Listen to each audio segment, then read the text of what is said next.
তো বন্ধুরা অনেকদিন পরে আবারও একটা ছোট্ট মিনি ব্লগে তোমাদের সবাইকে স্বাগত জানাই। তো বেশ কিছুদিন হচ্ছে আমি কিন্তু একদম ভিডিও ছাড়ছি না, কারণ আমার ফোনে একদম টাকা নেই। তো গাইস ব্যাপারটা হলো, সকালে ঘুম থেকে উঠে দাঁতে ব্রাশ দিয়ে বেরিয়ে গেছে আমাদের রাস্তায়।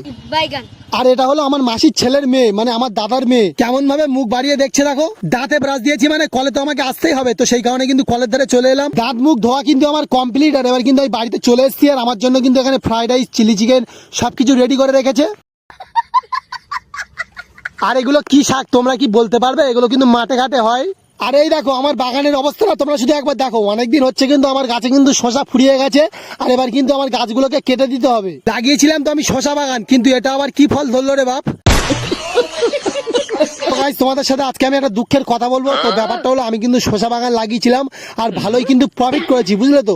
মানে 5,000 জিনিসপত্র কিনে সেখানে কিন্তু আমি 40,000 টাকা ইনকাম করেছি। ওসব কথা বাদ দাও, কাজের দিকে হাত দাও। আর এখানে কিন্তু বাবা কাজ করছিল, তো সেই কারণেই কিন্তু আমিও বাবার সাথে সাথে কাজ করতে লেগে গেছি। আর এখানে কাজের মানেটা হলো পুঁই শাকের মাচা দেওয়া হচ্ছিল। তো গাইস আজকে এমন রোদ গরম দুটোই একসাথে পড়েছে যে সূর্য আমাকে দেখে হাসছে আর আমার চোখ থেকে জল বেরোচ্ছে। তো ব্যাপারটা হলো, আমাদের দুটো ছাগল ছিল, আর সেই ছাগল দুটোই কিন্তু সকালে এখানে বেঁধে রেখে গেছে।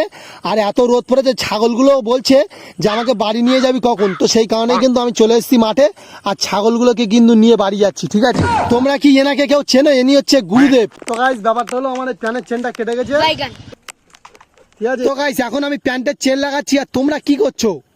সাবস্ক্রাইব করো, ফলো করো, আর একটু শেয়ার করো। তো গাইস যেটা বললাম তোমরা একটু দেখো করতে পারো কিনা। আর আমি তো জোর করবো না।